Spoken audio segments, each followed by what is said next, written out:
Hi అండి, నమస్తే. Welcome back to our channel Swapna's kitchen. ఈరోజు మన టేస్టీ రెసిపీ ఏంటంటే ఒక మంచి సమ్మర్ డ్రింక్ అనేది మీకు ఇవాళ చూపించబోతున్నాను. ఇది మనము పచ్చి మామిడికాయలతోటి తయారు చేసుకుంటాము. చాలా టేస్టీగా ఉంటుంది.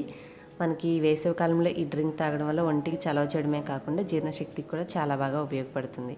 సో మరి రెసిపీ ఎలా తయారు చేయాలో దాని ప్రాసెస్ ఏంటో చూసేద్దాం పదండి. దీనికోసం ముందుగా నేను ఒక 2 పచ్చి మామిడికాయలను తీసుకున్నాను.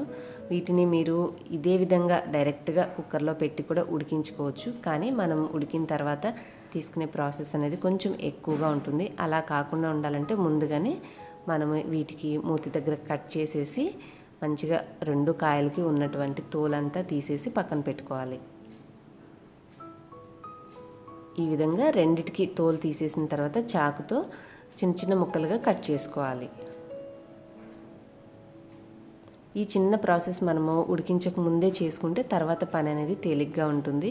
మనం కాయపరనే వేసి ఆ తర్వాత దాన్ని పిసికి అంత ఎక్కువ సమయం వృధా కాకుండా పని త్వరగా తేలిగ్గా ఉంటుంది. ఇలా చేసుకొని కుక్కర్లోకి తీసుకున్న తర్వాత ఈ ముక్కలకి 2 కాయలకి నేను ఒక 1/2 కిలో బెల్లం తీసుకున్నాను. అలాగే ఒక 100 గ్రాముల వరకు పంచదార తీసుకున్నాను. మీరు మొత్తం పంచదార అయినా వేసుకోవచ్చు. కొంచెం బెల్లం అయితే ఒంటికి ఆరోగ్యానికి మంచిది, చలవ కూడా చేస్తుందని నేను బెల్లం వేసుకొని ఒక అర గ్లాసు నీళ్లు పోసుకొని మనము కుక్కర్లో అయితే 3 నుంచి 4 విజిల్స్ మీడియం ఫ్లేమ్లో పెట్టుకొని వచ్చే వరకు ఉడికించుకోవాలి. లేదంటే మీరు మామూలుగా స్టవ్ మీద అయినా సరే పెట్టుకొని ఒక మంచిగా మెత్తగా అయ్యే వరకు కూడా ఉడికించుకోండి, చిన్న మంట మీద మూత పెట్టేసి. ఈ పని ప్రాసెస్ అయ్యే లోపల మనము ఒక 1/2 టీ స్పూన్ జీలకర్ర, 1/2 టీ స్పూన్ మిరియాలు, 1/2 టీ స్పూన్ సోంపు గింజలు ఇవన్నీ కూడా సన్న మంట మీద ఒక అర నిమిషం నుంచి నిమిషం పాటు ఫ్రై చేసుకొని చల్లారిన తర్వాత ఇలాగ రోట్లో కానీ బ్లెండర్లో కానీ మెత్తటి పొడి అయ్యేలాగా తయారు చేసుకోవాలి. ఇది మంచి ఫ్లేవర్ని ఇస్తుంది. ఇది కలపడం వల్ల మనం ఈ డ్రింక్ తాగిన తర్వాత కడుపులో మంచిగా చలవ కూడా చేస్తుంది. డైజెషన్ అంటే జీర్ణశక్తి కూడా మెరుగుపడడానికి సహాయపడుతుంది. మనకి 3 నుంచి 4 విజిల్స్ వచ్చి ఆపేసిన తర్వాత ఒక్కసారి చూడండి ఎంత కలర్ఫుల్గా ఆ జ్యూస్ అనేది అంతా కూడా మనం వేసినటువంటి బెల్లం పంచదారలో కరిగి ఒక మంచి గుజ్జుగా తయారవుతుందనమాట. ఇలాగా కొంచెం చల్లారే వరకు తీసేసి పక్కన పెట్టుకోండి. వేడి మీద అవసరం లేదు. గుజ్జు అనేది పూర్తిగా చల్లారిన తర్వాత దాని మీద ఉన్నటువంటి బుర్రలు అంటే మనం వేసాం కదా అవి కూడా పక్కకు పెట్టేసుకొని మిగిలిన పల్ప్ అంతా ఇలాగా ఈ వడకట్టుకునే జ్యూస్ దాంతో మొత్తం ఎటువంటి పీచు లేకుండా మెత్తటి గుజ్జు అనేది కిందకి వచ్చేలాగా వడకట్టుకోవాలి. చూసారు కదా, ఇలా వడకట్టుకుంటే మనకి పైన ఉన్న పిప్ అంతా పోయి మంచిగా మెత్తటి పేస్ట్ అనేది రెడీ అవుతుంది ఫైనల్గా.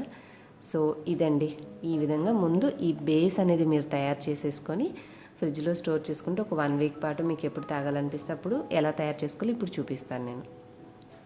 కానీ అలా తయారు చేసుకోవడానికి ముందుగా దీంట్లో ఒక 1/2 టీ స్పూన్ నల్ల ఉప్పు, అలాగే ఒక 1/2 టీ స్పూన్ నార్మల్ ఉప్పు, మనం ఇందాక తయారు చేసుకున్న ఈ మసాలా పౌడర్ ఇవన్నీ కూడా వేసుకొని కలుపుకోవాలి. మామూలుగా కొంతమంది ఏంటంటే ఇది గ్రైండ్ చేసుకునేటప్పుడే పుదీనా కూడా వేసేసి గ్రైండ్ చేసుకుంటూ ఉంటారండి. దానివల్ల మనకి పుదీనా ఆక్సిడైజ్ అయ్యి మనం తయారు చేసుకున్న పల్ప్ అనేది కొంచెం కలర్ మారుతుంది.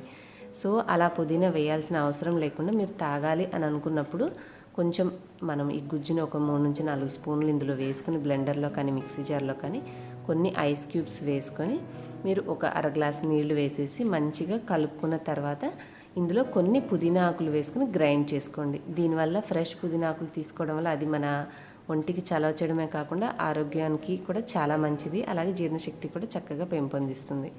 సో ఈ విధంగా తయారు చేసేసుకొని మంచిగా సర్వ్ చేశారంటే చక్కటి ఫ్లేవర్తో మంచి టేస్ట్తో చాలా బాగుంటుంది. తప్పకుండా ట్రై చేసి ఈ వీడియో నచ్చితే లైక్ చేసి షేర్ చేయండి. ఇలాంటి మరిన్ని రెసిపీస్ కోసం స్వప్నాస్ కిచెన్ ఛానల్ సబ్స్క్రైబ్ చేసుకోండి.